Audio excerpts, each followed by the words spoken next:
PCC chief Jitu Patwari ने किसानों के मुद्दे पर मोहन सरकार को जमकर घेरा। इस दौरान सीएम मोहन ने नकली बीज बेचने का आरोप लगाते हुए कहा कि कमीशन और भ्रष्टाचार ऐसा कि धान के खेत में सोयाबीन लगा है। देखिए एक खास रिपोर्ट। मध्य प्रदेश कांग्रेस अध्यक्ष जीतू पटवारी किसानों के मुद्दे पर लगातार मोहन सरकार को घेर रहे हैं। एक बार फिर प्रेस कॉन्फ्रेंस कर जीतू पटवारी ने किसानों को नकली बीज बेचने का आरोप लगाया है। प्रदेश अध्यक्ष ने कहा कि बीज कंपनी जमकर भ्रष्टाचार कर रही है। दो कंपनी एक ही किसान से फर्जी तरीके से खरीद कर रही है। किसान के पास जमीन ही नहीं है, उनसे कागजों में बीज खरीदे गए हैं। ऐसे 100 से ज्यादा मामले सामने आए हैं। धान के खेत में सोयाबीन लगा है। को उत्पादन नहीं होता, उससे 10 गुने से 200 गुना ज्यादा एक कृषक से ले लिया। उसके पास जमीन नहीं है, रकबे में जमीन आती है कि मेरे पास इतनी जमीन है और उसका उत्पादन निश्चित है कि कितना होगा। जितना जमीन है, जितना निश्चित उत्पादन, उससे 100 गुना 10 गुने से 100 गुना ज्यादा खरीद लिया। फिर निजी बीज उत्पादन, अतिवृष्टि, एक अतिवृष्टि हो गई, हम जाते हैं फसल नष्ट, उधर हमने आवेदन लगा दिया, तहसीलदार से सर्वे करा दिया, प्रकरण भी बन गया कलेक्टर में कि इसकी फसल खराब है, उसको अब मुआवजा देना चाहिए। हम भी लड़ाई लड़ते हैं। उस किसान से हमारी इन कंपनियों ने 100 प्रकरण ऐसे हैं जिन्होंने उधर भी पैसे ले लिए और इधर कह दिया हमारा बीज अच्छा हुआ, आप खरीद लो। ये उसका प्रमाण है। फिर अब मैं डिटेलिंग करेंगे ये और बाकी चीजें किसानों के नाम और कंपनियों के नाम सहित हम आपको पूरी समरी बना के सोशल मीडिया मतलब अपने नेट से देंगे, है ना, और ये इनकी फोटोकॉपी भी देंगे। फिर धान के खेत में सोयाबीन, धान इधर लगा है, धान होता है पानी में, रोपे चोपते हैं या पहले से उड़ा देते हैं और फिर पानी आता है बरसात का, वह धान है, उसमें सोयाबीन बताए। ऐसे लगभग 40 प्रकरण। फिर अमरूद के बगीचे में, नींबू के बगीचे में गेहूं का उत्पादन, इधर बगीचा लगा हो तो एक दिन में लगता नहीं है, 5-6 साल लगते हैं बड़ा होने में। अब उसमें भी लगातार गेहूं बो रहे हैं, वो इधर एग्रीमेंट हो रहा है।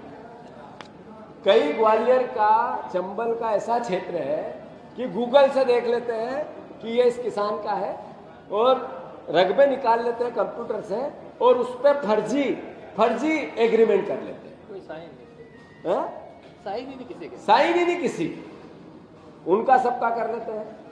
ये मोटे तौर पे बात इतनी है कि बीज कंपनी तथा बीज प्राधिकरण की मिलीभगत किसानों का गला घोट रही है, किसानों के साथ अत्याचार कर रही है। और सरकार को इससे क्या मिल रहा है? मंत्री की क्या गलती है? अधिकारियों का क्या है? अधिकारियों का ये है कि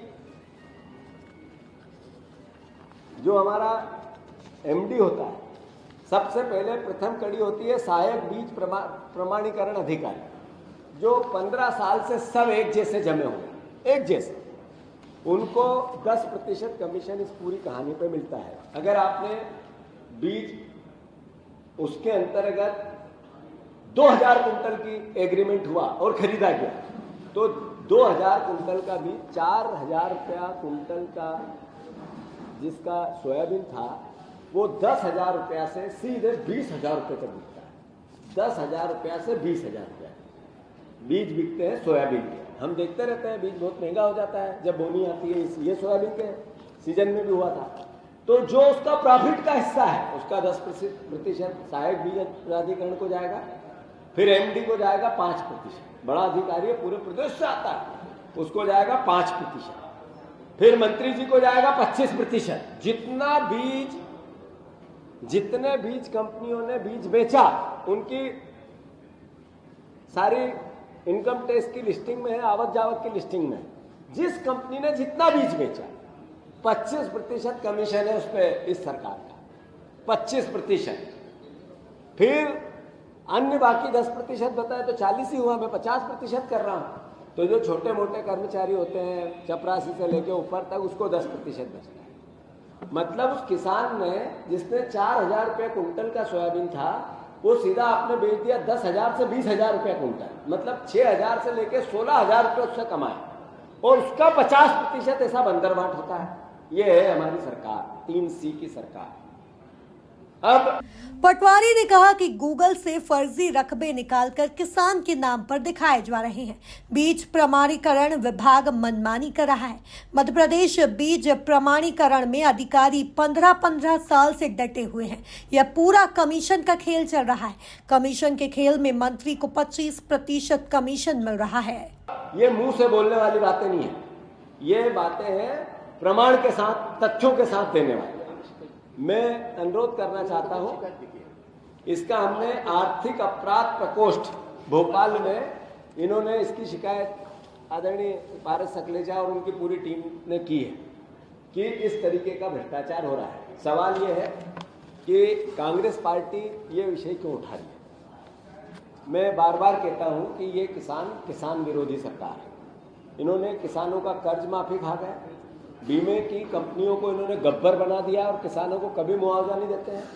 जो किसान है, आज हमारा 80% किसान कर्जदार है। मध्य प्रदेश का 80% किसान कर्जदार है।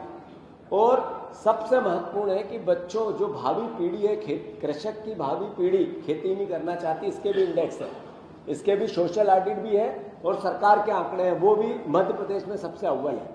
दुख होता है मुझे कि प्रदेश देश की सरकार का कृषि मंत्री हमारे शिवराज सिंह जी चौहान है, उन्होंने 3100 और 2700 रुपए धान की बात की, मूल्य देने की बात की, वोट ले लिए किसानों से, पर इस सरकार ने उस पर एक कदम आगे नहीं बढ़ाया। कृषि मंत्री हमारा और यहां सरकार उसी नाम पे बनी। किसान विरोधी अगर कोई सरकार है देश में, सबसे महत्वपूर्ण एमएसपी की गारंटी की बात कल शिवराज जी भाषण दे रहे थे सदन में, देश की संसद में, बड़े बड़े भाषण। वो ये बताना भूल गए कि मंदसौर में 6 किसानों को गोलियों से हत्या मैंने की, शिवराज सिंह चौहान की सरकार ने की। वो बताना भूल गए। वो बताना ये भूल गए कि मैं 2700 और 3100 के वोट के बात करके आया हूं, वहां पे वोट लेके आया, सरकार बना के आया, पर मैंने वो वादा पूरा नहीं किया। एमएसपी को लेके बात कर रहे थे। एमएसपी की बात कांग्रेस पार्टी करती है, वो भूमि अधिग्रहण अधिनियम जो राहुल गांधी जी लेके आए थे किसानों की जमीन पे, बुधनी उनकी विधानसभा है। आज वहां एक नेशनल हाईवे बन रहा है और एक रेल निकल रही है, जो इंदौर बुधनी रेल लाइन, उस पर किसानों का जो मुआवजा है वो पहले गाइडलाइन कम की गई और फिर उसका दुगना दिया गया, जबकि 4 गुना मिलना था। वो आदरणीय केवल कृषि मंत्री देश के शिवराज सिंह चौहान है, उनकी विधानसभा, जहां से वो विधायक थे, जहां से वो आज सांसद है, वहां पर उन्होंने दी। और आज जब मैं बात कर रहा हूं आपसे, तो इंदौर और सांवेर तहसील में गांव में खड़ी। वहीं जीतू पटवारी ने शिक्षा, स्वास्थ्य और क्राइम के मुद्दे पर मोहन सरकार को न सिर्फ घेरा है, बल्कि अपने आरोपों से सूबे का सियासी पारा भी बढ़ा दिया। Bureau report, MP news, Bhopal.